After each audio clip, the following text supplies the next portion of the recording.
अब मैं इस सदन में मणिपुर की बात करना चाहता हूं। मान्यवर, मणिपुर में जो हिंसक घटनाएं हुई है वो क्यों हुई है, क्या स्थिति है और इससे निपटने के लिए हमने क्या कुछ किया है, इसकी डिटेल बात मैं अभी करूंगा।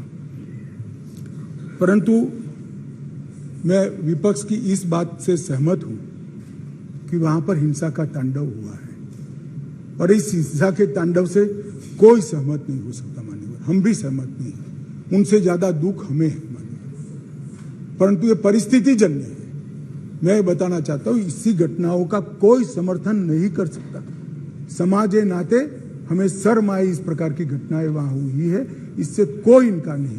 परंतु ये जो घटना हुई है वो शर्मनाक है। उस घटना पर राजनीति करना इससे भी ज्यादा शर्मनाक है। मान्यवर,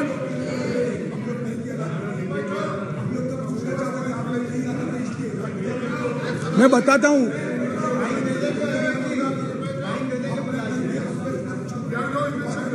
ओके प्लीज।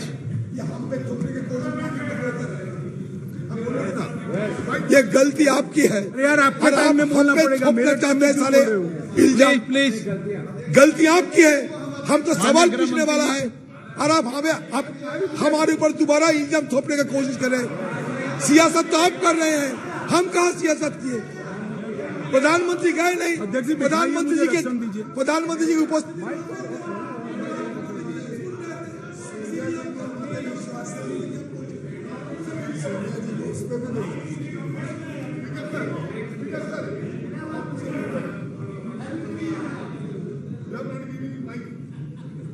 मान्यवर, एक भ्रांति देश भर की जनता के सामने फैलाई गई है कि यह सरकार मणिपुर पर चर्चा के लिए तैयार नहीं है। मैं आज भरे सदन के अंदर आपके माध्यम से सदन को बताना चाहता हूं कि सदन आहूत भी नहीं हुआ था। मैंने पत्र लिखकर अध्यक्ष जी से मांग की थी कि मैं चर्चा के लिए तैयार हूं, इसमें समय मर्यादा मत बनाइए। प्लीज बैठो बैठो बैठो प्लीज प्लीज प्लीज प्लीज।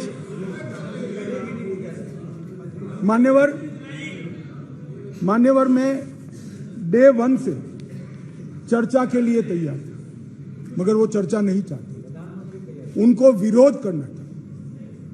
और मैं कहना चाहता हूं, मेरी चर्चा से संतुष्ट न होते तो फिर कहते प्रधानमंत्री करे, प्रधानमंत्री विचार भी करते, मगर आप सदन में चर्चा ही न होने दो। मणिपुर जैसे महत्वपूर्ण मुद्दे पर गृह मंत्री को अपना पक्ष न रखने दे। किस प्रकार की डेमोक्रेटिक व्यवस्था चाहते हैं माननीय? और क्या आप सोचते हो कि शोर शराबा कर आप मुझे चुप कर दोगे? आप चुप नहीं कर सकते हो। 130 करोड़ की जनता ने हमें चुनकर यहां भेजा है, हमें सुनना पड़ेगा। आप चुप नहीं कर सकते हो। मान्यवर, मैं आज बताना चाहता हूं और बड़ी संवेदना के साथ आपके माध्यम से इस देश के 130 करोड़ लोगों के सामने मणिपुर की हालिया हिंसा क्यों हुई है और क्या चल रहा है और सरकार ने क्या उपाय किए, ये भी बताना चाहता हूं। मान्यवर, मैं पास्ट में मणिपुर में क्या हुआ ये भी बताऊंगा। अब मैं जब बताऊंगा तब ये कहेंगे कि पुरानी बातों को हमें सुनाने के लिए कह रहे हो। ना जी, मैं संवेदनशील आदमी हूं मान्यवर, मैं पुरानी बातों को राजनीतिक हिसाब किताब के लिए नहीं सुना रहा। इसलिए नहीं सुना रहा कि आपके समय में भी हुआ था, हमारे समय में भी हुआ, होता है का अप्रोच हमारा नहीं है, ये यूपीए का अप्रोच है। हमारा अप्रोच होता है का नहीं है, हम टॉलरेट नहीं कर सकते। मैं पुरानी हिंसाओं को इसलिए बताना चाहता हूं कि मणिपुर की नस्लीय हिंसाओं के स्वभाव को जनता ने जानना पड़ेगा।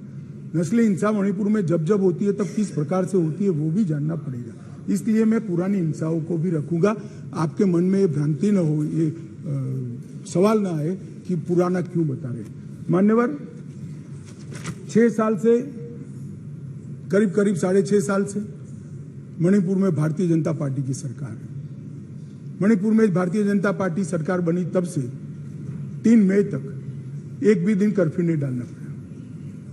मैं मेरी बात आग्रह के साथ कहना चाहता हूं मणिपुर में भारतीय जनता पार्टी की सरकार के 6 साल पूरे हो गए।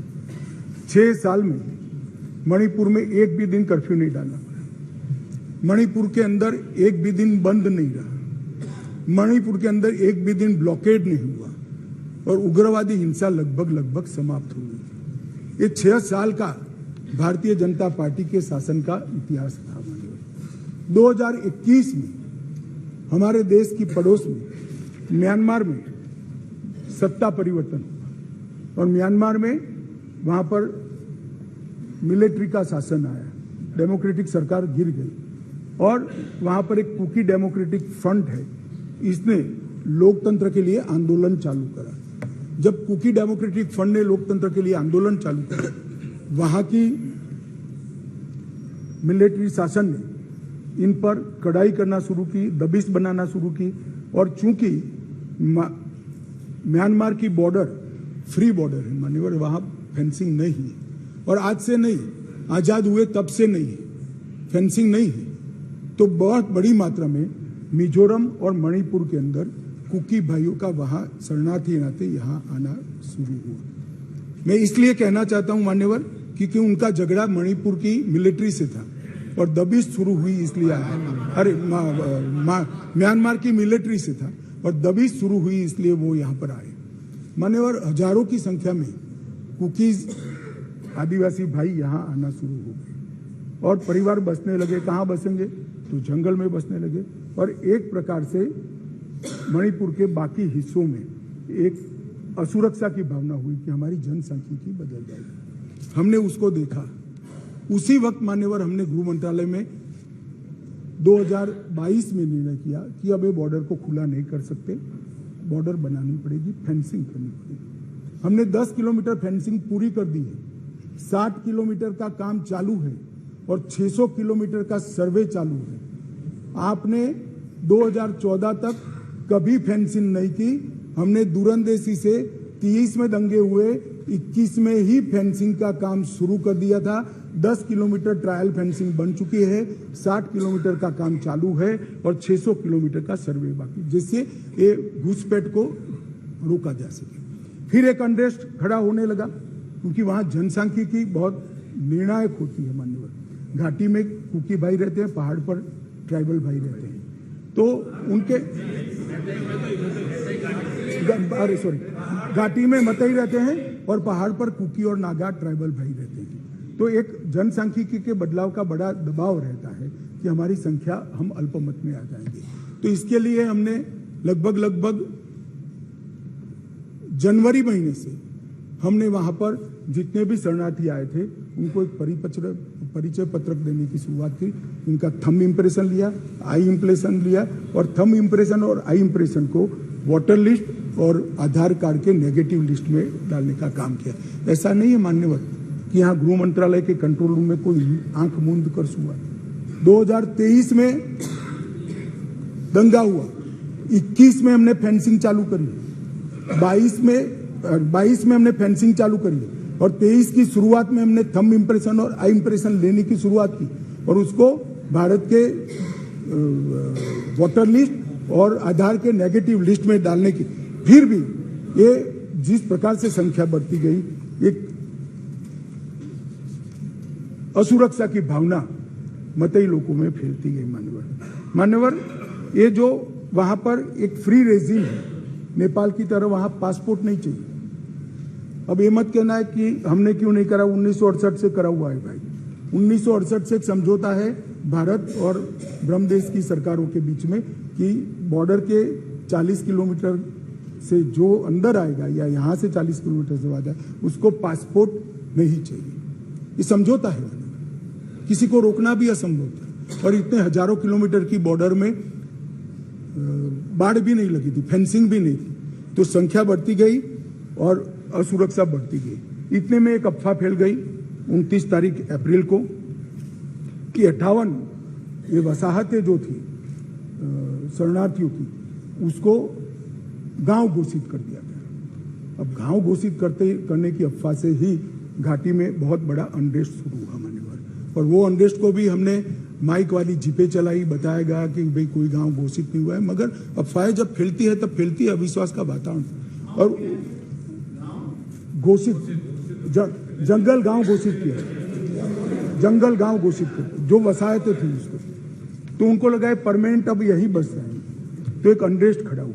उसके बाद में आग में तेल डालने का काम हाईकोर्ट मणिपुर के अप्रैल महीने में आए हुए एक फैसले ने कहा, जिसने सालों से पड़ी हुई एक लंबित पिटीशन को अचानक चलाया, अचानक चलाकर ना भारत सरकार के ट्राइबल आयोग को शपथ पत्र लिया, ना भारत सरकार के ट्राइबल डिपार्टमेंट का लिया, ना भारत सरकार के गृह मंत्रालय का लिया, ना मणिपुर सरकार का लिया, और अचानक ही कह दिया कि 29 अप्रैल के पहले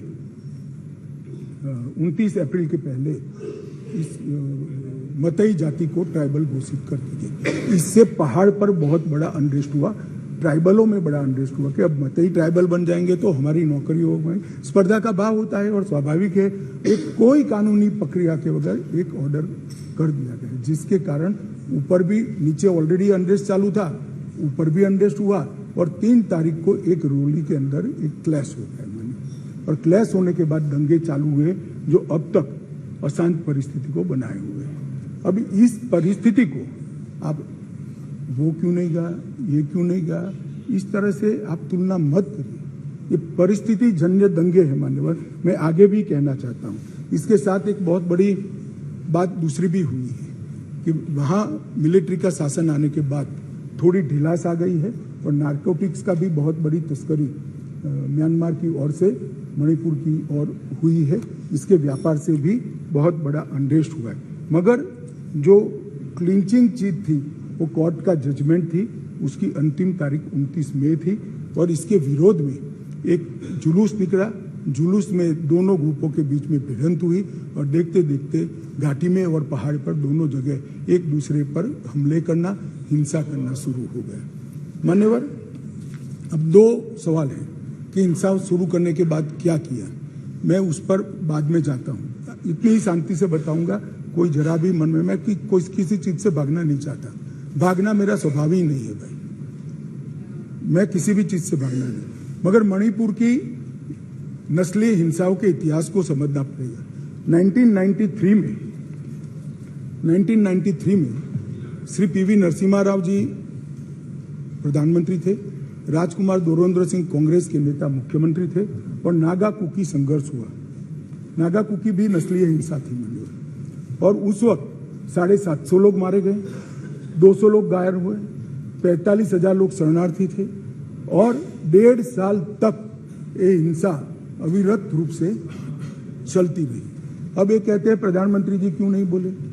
भाई 700 लोग मारे गए थे, 200 लोग घायल हुए, 45,000 लोग शरणार्थी बने। आपको मालूम है जवाब किसने दिया? मान्यवर, इनको मालूम है जवाब किसने दिया? MOS राजेश पायलट। और मुझे नहीं बोलने देते। मान्यवर, इतनी जघन्य घटना हुई, भारत सरकार से किसी ने मुलाकात की क्या था? ट्राइबल मिनिस्टर गया? ना जी। समाज कल्याण विभाग के मंत्री गए? ना जी। होम मिनिस्टर का question does not arise. MOS गए? ना जी। और ये पूछते हैं हमें कि प्रधानमंत्री क्यों नहीं गए? अरे भाई, आप जरा देखिए कि नस्लीय हिंसाओं का इतिहास, मैं पूरा बताता हूं इतिहास, मुझे जल्दबाजी नहीं है, बड़ा महत्वपूर्ण मुद्दा है, मुझे पूरा बताना है इतिहास। संसद के अंदर विपक्ष बोलते बोलते थक गया, गृह मंत्री जवाब देने के लिए खड़े नहीं हुए, MOS ने जवाब दिया मान्यवर, और ये लोग प्रधानमंत्री जवाब दे वो मांग से पूरा पार्लियामेंट होल्ड करे हुए। मान्यवर, 1993 में दूसरी बार संघर्ष हुआ, मतई पंगल संघर्ष हुआ, 100 लोग मारे गए, वो भी 1 साल तक चला, और राज्यसभा में गृह मंत्री ने जवाब दिया, बस, लोकसभा में नहीं। और ये कह रहे हैं प्रधानमंत्री जवाब दे। मुलाकात की किसी ने नहीं की, ना गृह मंत्री ने, ना MOS ने, किसी ने नहीं की। फिर इंदर कुमार गुजराल आए 97-98 में, कुकी पाइते संघर्ष हुआ, 350 लोग मारे गए, 1 साल तक संघर्ष चला। ये भी नस्लीय हिंसा है, मैं टेररिज्म की घटनाएं नहीं गिना रहा, नस्लीय हिंसा समझा रहा हूं। 1 साल तक चला, चर्चा ही नहीं हुई, स्टेटमेंट भी नहीं हुआ, सवाल भी सारे खारिज कर दिए गए। और ये कहते हैं प्रधानमंत्री जवाब दे। और मैं डे वन से कह रहा हूं मान्यवर, मैं जवाब देने के लिए तैयार हूं। मेरी ड्यूटी है, मैं देश के प्रति जवाबदेह हूं, संसद के प्रति जवाबदेह हूं, विपक्ष के प्रति भी जवाबदेह हूं। मैं आपको जवाब देने के लिए, मुझे बोलने नहीं देते हैं। ये किस प्रकार का लोकतंत्र है मान्यवर? तो अब तो बोलने ही दोगे, अब तो बोलने ही दोगे दादा। मैं पहले की बात कर रहा हूं, पहले की बात कर रहा हूं। और हमारे गोगाई जी कहते हैं मौन तोड़ने के लिए लाया गया। अरे भाई, मौन रखने वाले तो हार गए और वहां बैठ गए। हम तो बोलने वाले हैं, जवाब देने वाले हैं। हम मौन नहीं रखते, मौन आप रखते हैं। हमें कुछ नहीं छुपाना, हमारा कोई आदमी इसमें इन्वॉल्व नहीं है। मैं नाम बोलना नहीं चाहता, गृह मंत्रालय के रिकॉर्ड पर नेताओं के नाम है। सुनना है तो बता दूं, आप खड़े होकर कह दो बताओ तो मैं बता देता हूं। नाम सुनना है?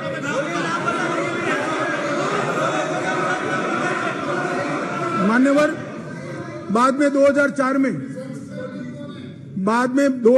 में मनमोहन सिंह जी थे, इबोवी सिंह जी थे। लगभग 1700 लोगों के एनकाउंटर हुए, 1700 लोग एक तरफा वर्दी से। ऐसा वहां मानते हैं, मैं नहीं मानता। मैं तो व्यवस्था में विश्वास रखने वाला हूं। वहां लोग मानते हैं वर्दी से की हुई नस्ली हिंसा थी। 1700 सुप्रीम कोर्ट ने संज्ञान लिया, ढेर सारी एसआईटियां बनी, मगर किसने जवाब दिया? कोई नहीं, एक चर्चा नहीं, ना एमओएस, ना मिनिस्टर। अब मुझे बताइए भाई, चिदम्बरम साहब थे और वहां राज्यसभा में मेरा हिसाब मांगते थे, मुझे बोलने नहीं देते। मैं आपके माध्यम से देश की जनता को कहना चाहता हूं, ये परिस्थिति जन्य नस्लीय हिंसा है, इसको राजनीति का मुद्दा नहीं बनाना चाहिए। और मान्यवर, 3, 4, 5 मैं पूरे देश को बताना चाहता हूं, इस देश के प्रधानमंत्री ने रात को 4 बजे भी मुझे फोन किया है और दूसरे दिन 6:30 बजे मुझे फोन से उठाया भी इस देश के प्रधानमंत्री ने। और ये कह रहे हैं मोदी जी ध्यान नहीं रखते।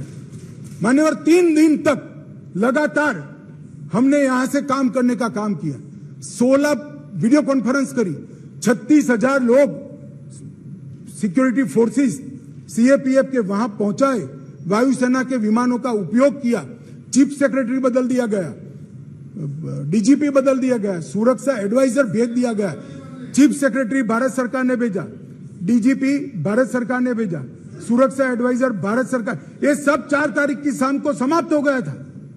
3 को हिंसा हुई, 4 तारीख को समाप्त हो गया था। और ये कहते हैं 356 क्यों ना लगाया? 356 तब लगती है जब हिंसा के समय राज्य सरकार कोऑपरेट न करे। हमने डीजीपी बदल दिया, उन्होंने भारत सरकार के डीजीपी को स्वीकार कर लिया। हमने चीफ सेक्रेटरी बदल दिया, उन्होंने भारत सरकार के चीफ सेक्रेटरी भेजे हुए चीफ सेक्रेटरी। मैं यही कह रहा हूं, समझ न हो तो नहीं आएगी भी। सीएम तब बदलना पड़ता है जब कोऑपरेट न करे। ये सीएम कोऑपरेट कर रहा है। डीजीपी, सुरक्षा सलाहकार, ये सबको हमने बदला है। मान्यवर,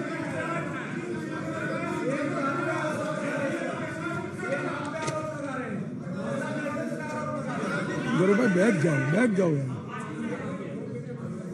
कृपया आप इतनी चिंता करो कि मैं आसाम पर न जाऊं।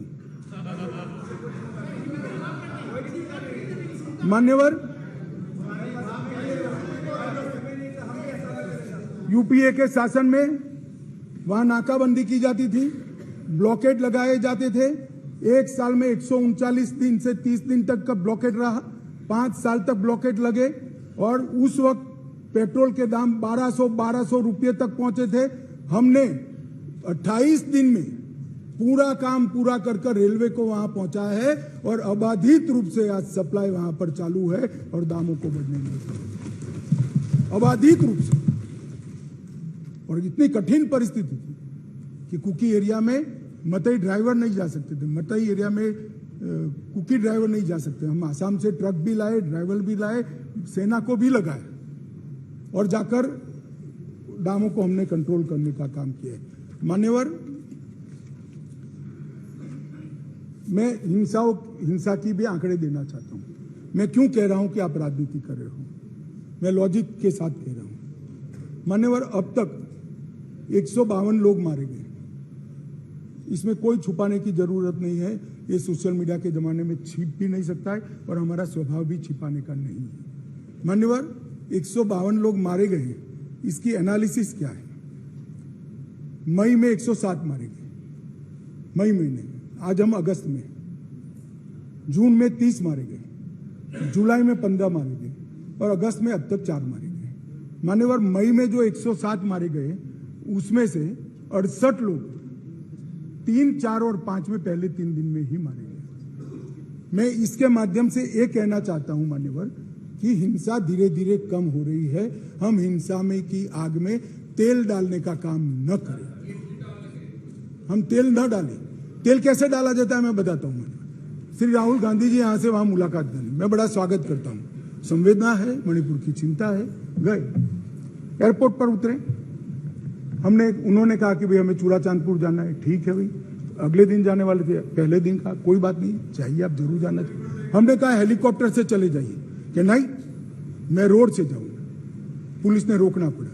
फिर 3 घंटे तक ऑल इंडिया लाइव कराकर ये नाटक देश को दिखाया और फिर 4 बजे दूसरे दिन हेलीकॉप्टर से चले गए। भाई हेलीकॉप्टर से चले जाते तो क्या आपत्ति थी? हमने सुरक्षा की पूरी व्यवस्था की थी, परंतु इस प्रकार की काम करने के लिए वहां जाना, इसको पॉलिटिक्स कहते हैं गौरव जी। आप वहां जाते हैं तो कोऑपरेट करिए। चूड़ाचांदपुर जाने से कोई नहीं रुक रहा, हम हेलीकॉप्टर से भेज रहे हैं। आप जाना नहीं चाहते, नहीं मैं बाय रोड ही जाऊंगा। चलो बाय रोड जाना है, जनता को दिखाना है, तो फिर दूसरे दिन क्यों गए? दूसरे दिन भी न जाते, दूसरे दिन भी गए तो पहले दिन सत्याग्रह दिखाना था। भाई इस तरह की पॉलिटिक्स ऐसी विषम परिस्थितियों में मत करिए। क्या आप मानते हैं, आप क्या मानते हैं कि सरकार को आप इस तरह से परेशान करेंगे, चाहे वहां की हो या यहां की, पर जनता नहीं जानती है। जनता ये सारा जानती है और पहचानती भी है। इसलिए मैं कह रहा था, अधीर रंजन जी चले गए, मैं पॉलिटिक्स नहीं कर रहे तो मैं बताता रहा पॉलिटिक्स करें। मान्यवर, हमने लगभग 14,898 लोगों को अरेस्ट किया है और हर केस की एफआईआर 1106 एफआईआर रजिस्टर कर दी गई। अब अंत में जो शर्मनाक वीडियो आया, मैं इसके बारे में भी कहना चाहता हूं। मान्यवर, ये वीडियो 4 मई के दिन की दुर्भाग्यपूर्ण घटना है। दुनिया में किसी भी जगह पर, किसी भी स्थान पर, किसी महिला के साथ, किसी युवा महिला के साथ इस तरह की घटना समाज के नाम पर धब्बा है। मान्यवर, इसका कोई समर्थन नहीं कर सकता, ना ये सदन कर सकता है, ना कोई पॉलिटिकल पार्टी ना कर सकती है, यहाँ की ना वहां की। मेरे मन में एक छोटा सा सवाल मेरे मन में तो नहीं आया, कुछ मीडिया के मित्र जो ऊपर बैठे उन्होंने डाल दिया। उन्होंने मुझे पूछा कि अमित भाई ये 4 मई का वीडियो संसद सत्र के 1 दिन पहले ही क्यों आया? अगर किसी के पास वीडियो था तो वीडियो डीजीपी को देना चाहिए या नहीं देना चाहिए? मानिए किसी के पास वीडियो था तो पुलिस तंत्र को देना चाहिए या नहीं देना चाहिए? उसको सार्वजनिक करना चाहिए क्या? वो महिला के सम्मान की तो सोचो ना जी। इंटेलिजेंस का सवाल नहीं था भाई, वहां उस वक्त इतने हुड़दंग में। एक मिनट, इंटेलिजेंस के पास नहीं आया, मगर आपको देना चाहिए था या नहीं देना चाहिए था? आपको देना चाहिए था या नहीं देना चाहिए? हाँ, दादा का काम टीवी में बताने का है। दादा का काम। मान्यवर, फिर भी मैं टाइमिंग में ज्यादा नहीं जाना चाहता। सुनिए ना भाई, मैं टाइमिंग में ज्यादा जाना नहीं चाहता। मान्यवर, वीडियो किसी के पास भी था, मैं इन पर आरोप नहीं कर रहा हूं, किसी के पास भी था। अगर उसने डीजीपी को दे दिया होता तो 5 तारीख को ही पकड़ गए होते, क्योंकि जिस दिन वीडियो दिया उसी दिन वीडियो की कॉपी पर से हमने फेस आइडेंटिफिकेशन सॉफ्टवेयर का उपयोग करते हुए, सरकारों के डेटा के साथ मिलान करते हुए 9 के 9 लोगों को अरेस्ट कर दिया और वो आज ट्रायल फेस कर रहे हैं जेल में। उस वक्त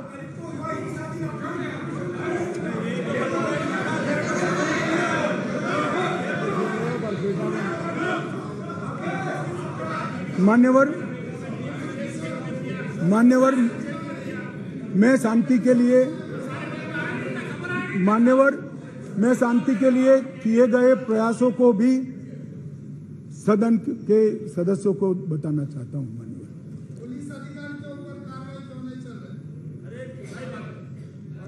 मान्यवर, मैं वहां 3 दिन रहा, 3 रात रहा।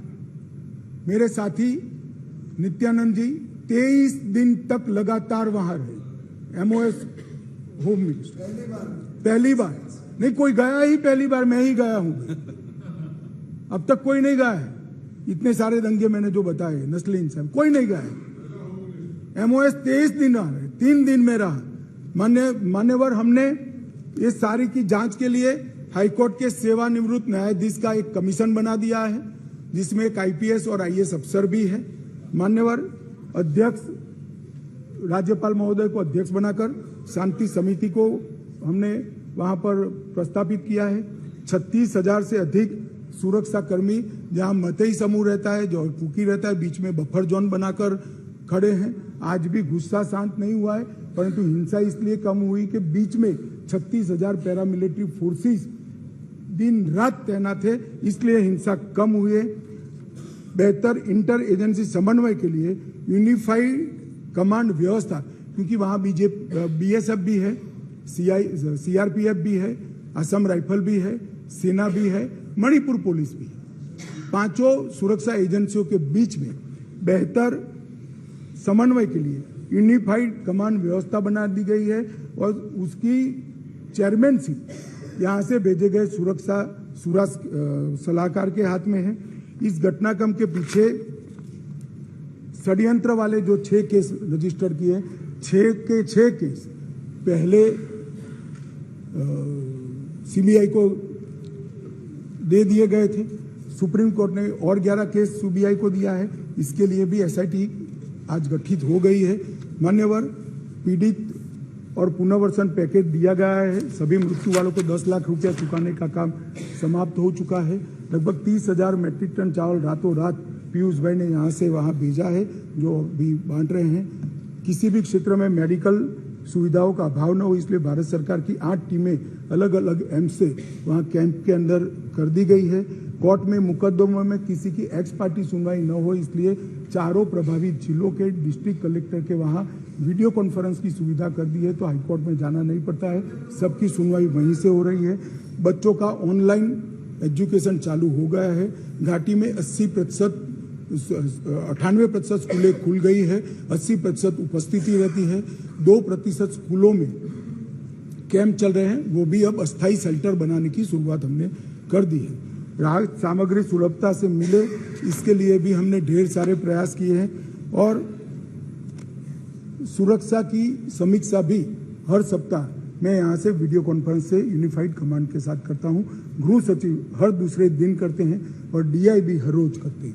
मान्यवर, इतनी क्लोज वॉच के साथ वहाँ शांति बनाने का प्रयास चल रहा है। मैंने आगे कहा कि पुरानी सरकारों में किसी में 9 महीना हुआ, किसी में 1.5 साल हुआ। मैं इतना जरूर कहना चाहता हूँ मान्यवर, कम से कम समय में ये हिंसा को शांत करने का काम हम कर पाएंगे, ऐसा मुझे भरोसा है। आज ये सदन तब सदन को मैं विश्वास दिलाना चाहता हूँ कि मणिपुर के अंदर भाई ये बहुत यार बाद में पूछो ना, बाद में पूछो, बैठ जाओ प्लीज।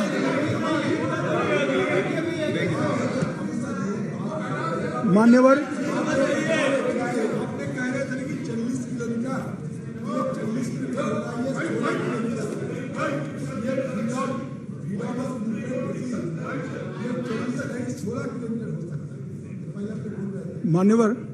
दूसरी बात यह है कि सब ऐसे नहीं होती चर्चा। आपको मौका में देंगे, पूरा मौका देंगे हम माननीय गृह मंत्री। मान्यवर, सीमा की सुरक्षा को सुनिश्चित करने के लिए बाड़ बनाने का काम शुरू हो चुका है। बाकी बाड़ का सर्वे हमने और गति से चालू किया है। बायोमेट्रिक्स लेने की गति भी हमने बढ़ा दी है और मैं इस सदन के माध्यम से मणिपुर के दोनों समुदायों से करबद्ध निवेदन करना चाहता हूं, हिंसा किसी भी समस्या का समाधान नहीं है। वार्ता करिए। अभी हम मतई समुदाय के साथ भी वार्ता कर रहे हैं, मैं स्वयं कर रहा हूं। कुकी समुदाय के साथ भी वार्ता कर रहे हैं, आज भी की थी, मैं स्वयं कर रहा हूं। मेरा अनुरोध है कि साथ में बैठकर, भारत सरकार के साथ बैठकर इस समस्या का समाधान निकाल दीजिए। अफवाहों से ज्यादा अविश्वास का वातावरण हुआ है। भारत सरकार की जरा भी मंशा नहीं है कि वहां की डेमोग्राफी को चेंज कर दिया जाए। घुसपैठ को भी हम रोकेंगे। हमने राजद्वारी तरीके से म्यांमार के साथ भी बात की है और हर प्रयास हम करना चाहते हैं जो हम कर पाते हैं। मान्यवर, मैं इतना ही कहना चाहता हूं कि इस विषय पर राजनीति नहीं करनी चाहिए। ये विषय ऐसा है जिसमें किसी की जान गई है, किसी का सम्मान गया है, किसी के साथ दुर्व्यवहार हुआ है। वो व्यक्ति हमसे कितना भी दूर रहता हो, मगर भारत का है और इसके प्रति हम सबके मन में, पूरे सदन के मन में संवेदना होनी चाहिए। मैं मानता हूं कि इस शांति की अपील में मेरी बात रखने के बाद सदन के दोनों ओर के सदस्य शांति की अपील में जुड़ेंगे। मैं बाकी सबका तो भरोसा नहीं दे सकता, मगर एनडीए के सारे सदस्य तो जुड़ेंगे, इसका मुझे भरोसा है। मान्यवर, अब मैं